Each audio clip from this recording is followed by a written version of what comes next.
I'm Ben Meiselas from the Midas Touch Network and Legal AF, joined by Karen Friedman Agnifilo for this special edition of Legal AF.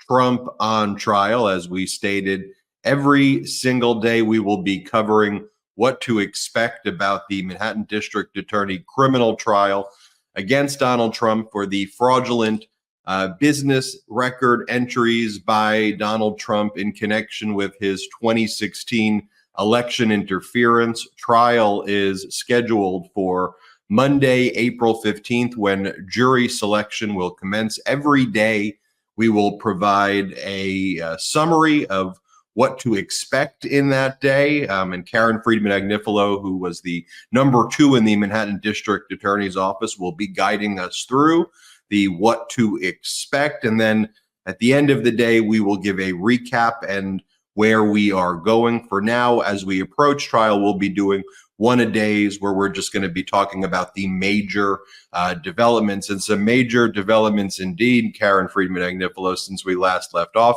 Donald Trump tried another Hail Mary that you and I had predicted, another Article 78 emergency appeal to the appellate division, which was quickly rejected. This was the third such attempt he made this week, the 10th attempt for an adjournment, generally trying to stop this trial from taking place. I think it's beginning to set in for him that, no, this trial is happening. He recorded this video just moments ago, and I want to get your reaction to where we are and where we are headed. Karen, let's play this clip. So they weaponize government and they take me to court on bullshit.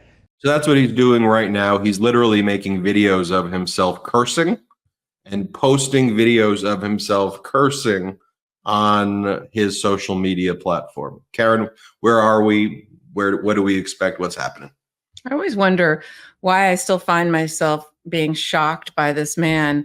That you look up famous presidential quotes and his just don't seem to fit with what presidential quotes are usually like, in addition to the cursing. But yeah, look, this week he tried for what they're calling the 10th time to delay his case.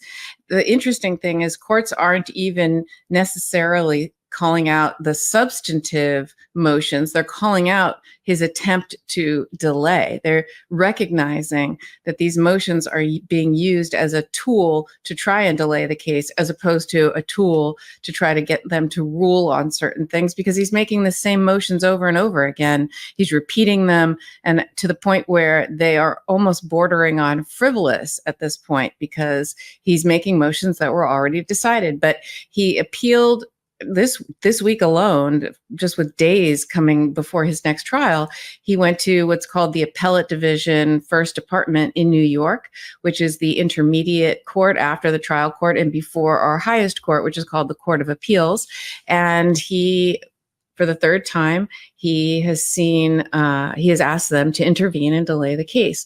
And for the third time, 3 different judges, by the way, because these emergency applications get assigned to one judge. He said 3 different judges. Yesterday, the court was busy and couldn't really find a place to hold him in court. And so they literally turned a room in the basement into a courtroom, and they moved chairs out of the way, and they created a judge's bench. And they said they've never done that before, but they really are bending over backwards to accommodate him so that he can't go out and say that he's not getting heard. And so for the third time, he went to court yesterday, and within minutes, the court denied his application to get another stay, another delay. And now there's only 2 days left, today and tomorrow, 2 business days left before they're supposed to start picking a jury Monday. So these attempts, because there's so many of them, really appear to be desperate. Like I said, he's repeating the same arguments over and over and over again, things that have already been ruled on, things that are untimely, the judges have said. Now the question now is what's his next move? Is he going to just realize that this trial is starting Monday, or is he going to try and appeal again, which he can try and do? He can try and go to get a full panel because this was only one judge ruling. He could get a full 5-judge panel to rule on some of these. Or, Ben, you and I have been saying all along, he can try what would be almost like a Hail Mary and go straight to the Supreme Court and say, we need you to intervene here. And it's been seeming that he might do that because he's been kind of communicating and sending messages to the judges he appointed. You pointed that out, Ben, when he made his abortion announcement saying that it should be left up to the states. He did that on Monday. He said that, and many people surmised that he dropped that on Monday, hoping that the news would be eclipsed by the eclipse, because abortion is not a great issue for him. And so they were hoping that just kind of tamp it down. That's what his former press secretaries are saying. When they appear on the news, that's why he dropped it on Monday. But interestingly, during that clip, you pointed out that when he did that, he called out the Supreme Court justices by name, the ones that he appointed. It was like he was talking to them and sending them a message. And why would he do that so strategically this week? So interestingly, we'll see if he tries to go to the Supreme Court and get them to stay this trial. I think his argument would be something like, in 10 days' time, you're going to be hearing presidential immunity. The oral arguments will be heard on April 25th. I've been saying that this is a presidential immunity issue. The judge won't even rule on it substantively. The judge just said, Judge Maran said it was untimely. What's the rush? Why can't this trial wait a couple weeks until you make your decision and carve out the parameters of presidential immunity? And then he'll say the only reason it hasn't been delayed for that is because this judge hates me. He's biased against me. In fact, I've been making all these recusal motions because of his daughter. But this is evidence of how he's biased against me. And we also know he's biased against me because he gagged me and he won't let me speak. You know, all his tired arguments that he's been recycling over and over again and spewing, and he's running out of things to say. So now he's cursing, right? You always know when you run out of when you run out of a good argument, when words can't describe what you're trying to say, and you just need to curse. So that's where we are, because he's getting more and more desperate and he's running out of options. But let's see if he actually does that. Interestingly, I wonder why he hasn't already made that argument. It makes me think that his lawyers are worried about getting sanctioned, because they're literally making repeated arguments over and over again. You're seeing some lawyers not even signing their names to motions, like Susan Necklace, who's considered a real trial lawyer here in New York and has a decent reputation. She doesn't sign on to half these motions, because lawyers have their own reputation that they have to worry about, and that they have to make sure that they have credibility with the court and with judges, et cetera. So I wonder if maybe he can't find someone who's willing to actually do something lawless yet again and get ready. And plus, if I was Todd Blanc and Susan Necklace, I'd be like, why? That's a loser motion. Why are you going to make me spend all my time right now making a loser motion when I need to be preparing for your trial, for your case? Because as you know, Ben, as a trial lawyer, preparing for trial, you don't just show up one day with a notepad. I've never worked so hard in my life than when you're preparing for a trial, right? You work 100 hours a week and then some. Your life comes to a screeching halt when you prepare for a trial and you go to trial. So that's where we are. We have 2 days left to see if jury selection will actually begin on Monday. Also, if I'm Donald Trump's lawyers in the Washington, D.C. federal criminal case, where at least Donald Trump was in office at the time they're asserting absolute presidential immunity, I'm sure that they're telling Donald Trump's other set of lawyers that already the appeal that they filed before that Supreme Court was likely frivolous.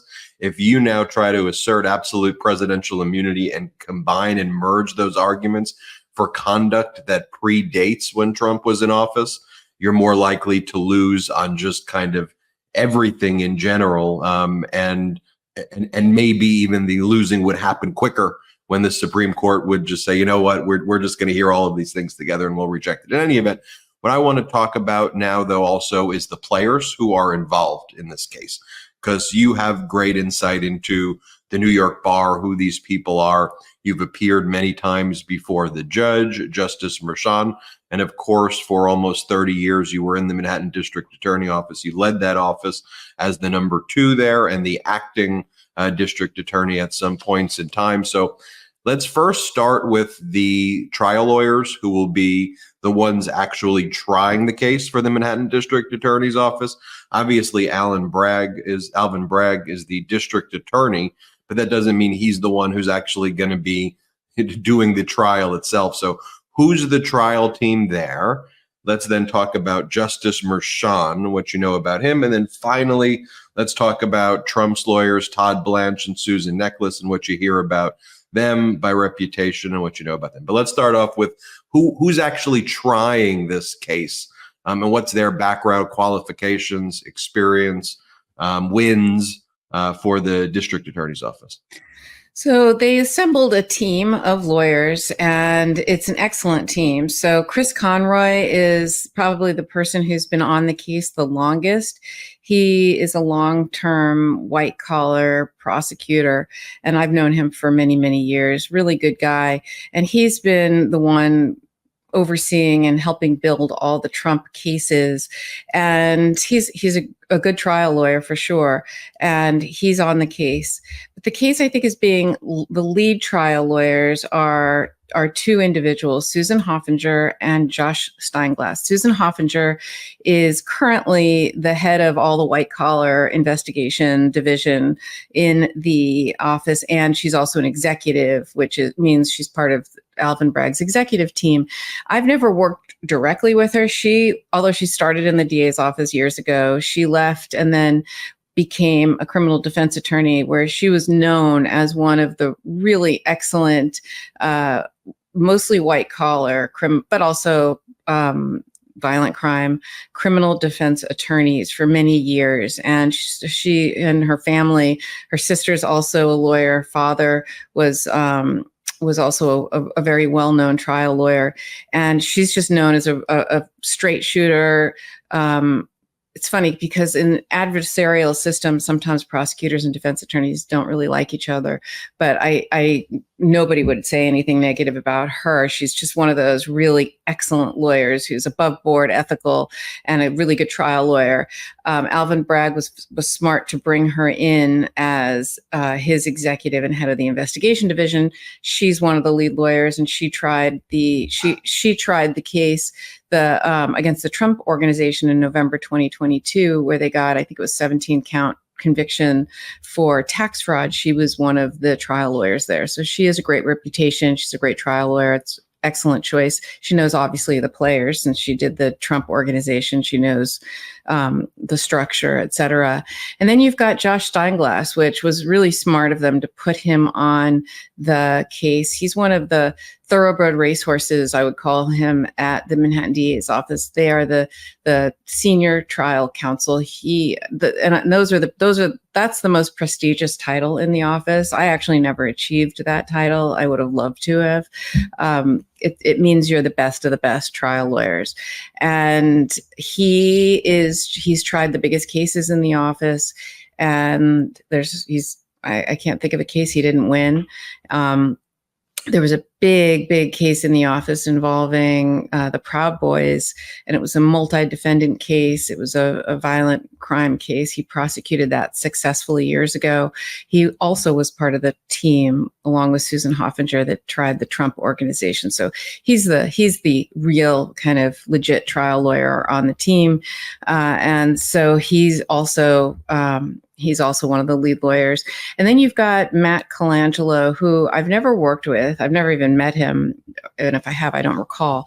He was somebody that was brought over from the Attorney General's office, Letitia James' office. And you see his name on many of the filings. So I think he's working behind the scenes. He'll probably be in court. I don't know if he'll do any witnesses, doing a lot of the written submissions and written work. So they've got a nice team assembled. I'm sure there are a bunch of support personnel too, paralegals, et cetera.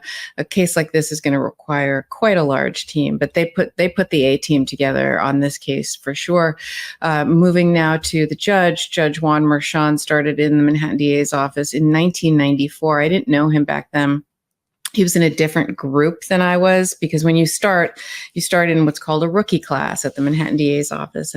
And I was class of 92, he was class of 94. And you're put in a trial bureau where you learn, it's almost like Grey's Anatomy, right? Where you start with a class and you learn from the more senior lawyers, and you kind of move up in your little group where you are. And so I was in a different, it's like a 50-person group. And so I was in a different one than he was. Interestingly, the class of 94 in my trial bureau 30, was also it was, so he and Juan Maran is class of 94. I'm 92, but I was in trial bureau 30. Also in trial bureau 30 in class of 94 was Jack Smith, which is a funny coincidence that he and Judge Maran were in the same class. I don't think there's no reason why they would have known each other, but and I worked with Jack Smith back then. And Juan Maran has been a judge for a very long time, at least a decade, but I'm sure much more than that. And I've appeared before him many times. It's funny because a lot of judges you get to know really well in the courthouse because you spend a lot of time together. You do arraignments all day together, or you do a court calendar day all day together. You try cases in front of them and you get to know them. Sometimes they get to know your family. You talk, you chit chat, with the defense attorneys too, and the court reporters and the court officers. It's just, you get to know people, right, that you work with. He's not one of those people. He's not someone who would chit chat with people. He was very introverted, understated. Very serious, nice. He wasn't a screamer, and he wasn't anyone who would berate the parties, which of course there are some judges who do that too. But he was a kind of a judge's judge. He goes in, no nonsense. Calls balls and strikes as he sees them, very respected.